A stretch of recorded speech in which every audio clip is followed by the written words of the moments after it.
Ancient maps are truly remarkable creations. They offer us more than just a guide to forgotten lands. These incredible documents are windows. They allow us to peer directly into the minds of people from long ago. We can see how they understood their place in the vast universe. Maps were not always about finding the quickest route from one village to another. Often they were statements of power, telling stories of empires and kings. They could also be sacred objects, illustrating a civilization's deepest beliefs about the cosmos and their gods. Each line, each symbol was carefully chosen.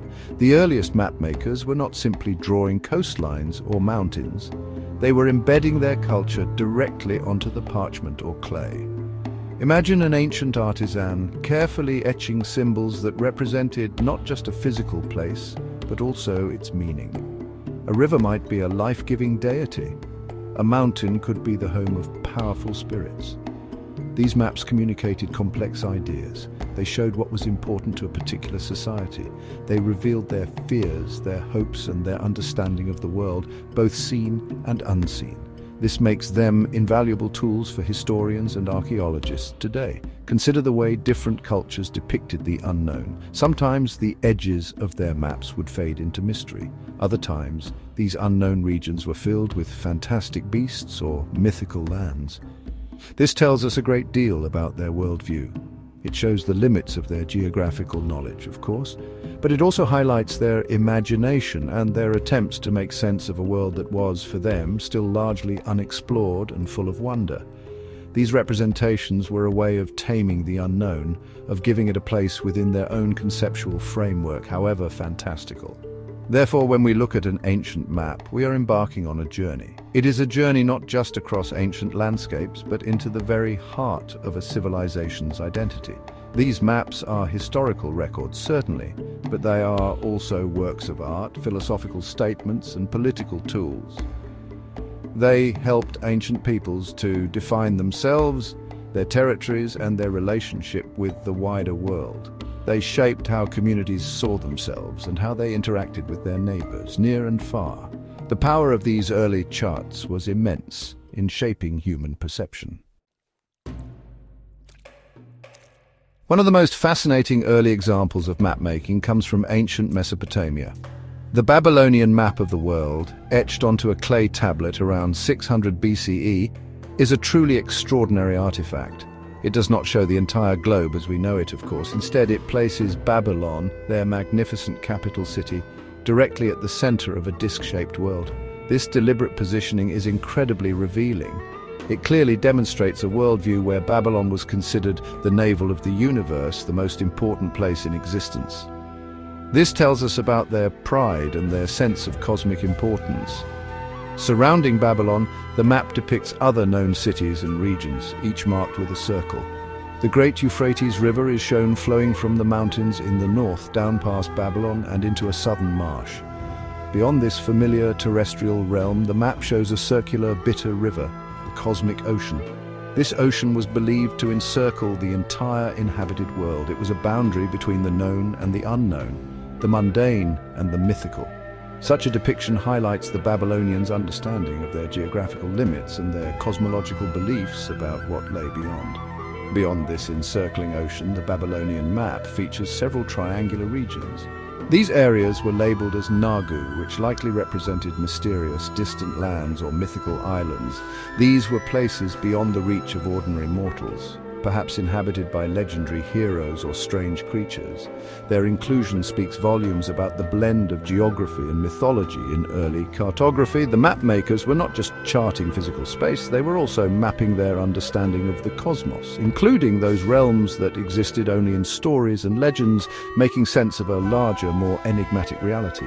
Other ancient cultures also created remarkable maps. The Egyptians, for instance, produced detailed plans of gold mines in Nubia, showing routes and geological features. These were highly practical documents, essential for resource management and imperial wealth. While perhaps less overtly cosmological than the Babylonian example, these Egyptian maps still reveal a sophisticated understanding of surveying and a clear purpose related to power and economic control. Each ancient map, whether focused on the cosmos or on earthly riches, offers a unique glimpse into the priorities and perspectives of its creators. providing a rich tapestry of human thought. The Romans, renowned for their engineering and organization, approached map-making with a very practical mindset. Their maps were often less about cosmic understanding and more about connectivity and control. A stunning example is the Poitinger table. This is a medieval copy of an original Roman road map. It is an incredibly long, narrow scroll, stretching almost 7 meters. It doesn't show geographical shapes accurately in the way we expect today. Instead, it functions like a modern subway map, emphasizing routes, distances between towns, and important stopping points across the vast Roman Empire. The primary purpose of such Roman maps was to facilitate travel and administration. They were indispensable tools for the military, for officials, and for merchants. By clearly laying out the extensive network of Roman roads, these maps highlighted the empire's reach and its ability to connect disparate regions. The very act of mapping these roads was a statement of power. It demonstrated Roman dominion over vast territories and their capacity to manage and control these lands effectively. The focus was on the infrastructure that bound the empire together, a visual representation of Roman order imposed upon the world. As the Roman Empire declined, a different kind of map began to emerge in medieval Europe. These were the Mappa Mundi, or maps of the world. These maps were profoundly different from their Roman predecessors. They were not primarily concerned with accurate distances or practical navigation for earthly journeys. Instead, they were deeply symbolic and religious documents. Typically, Mappa Mundi were circular, reflecting a theological understanding of a divinely created and ordered world. They were visual encyclopedias of Christian belief, intended to instruct the faithful rather than guide travelers across physical terrain. At the center of many Mappa Mundi, one would often find the holy city of Jerusalem. This placement was highly significant, reflecting its importance as the spiritual center of the Christian world. Asia was usually placed at the top, where the Garden of Eden was often depicted, representing the dawn of humanity. Europe and Africa occupied the lower portions of the map. These maps were filled with biblical scenes, images of Christ, and depictions of monstrous races thought to inhabit the far-flung, unknown corners of the earth. They were less about geographical reality and more about a spiritual journey through a divinely ordained cosmos. Medieval Mappa Mundi, with their rich symbolism, served as powerful tools for religious instruction. They visually reinforced the Christian narrative of history and salvation. The world they depicted was one where faith, rather than empirical observation, dictated the arrangement of continents and the significance of places. These maps were often displayed in cathedrals and monasteries, serving as focal points for contemplation and teaching.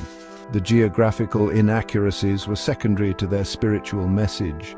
They were maps of meaning, charting humanity's place within a divine plan rather than precise guides to the physical landscape of the earth. However, the winds of change began to blow across the world of cartography. Several factors contributed to a gradual shift towards more empirical and accurate representations. The voyages of discovery undertaken by explorers like Marco Polo and later by mariners venturing into the Atlantic brought back new information about distant lands. These accounts began to challenge the older, more mythical views of the world. There was a growing need for maps that could more reliably guide ships across vast oceans and facilitate trade with newly encountered cultures, demanding a more scientific approach. The rediscovery of ancient Greek geographical knowledge, particularly the works of Ptolemy in the 15th century, also played a crucial role. Ptolemy's Geographia introduced concepts like latitude and longitude, providing a systematic framework for mapping the world with greater precision. This spurred a revolution in cartography. Mapmakers began to incorporate these mathematical principles, leading to charts that more closely resembled the true shapes of continents and oceans. While decorative elements and some symbolic representations persisted for a time, the emphasis increasingly moved towards accuracy and utility for navigation and understanding the physical world. Even today, maps continue to hold a profound power. They are not merely neutral depictions of territory. They shape our understanding of the world, influence political discourse, and tell stories about who we are and where we come from. From the clay tablets of Babylon to the digital renderings of our modern age, maps have always been more than just lines on a surface. They're a testament to human curiosity, our desire to explore, to understand, and to communicate our unique perspective on the magnificent and ever-changing tapestry of our planet.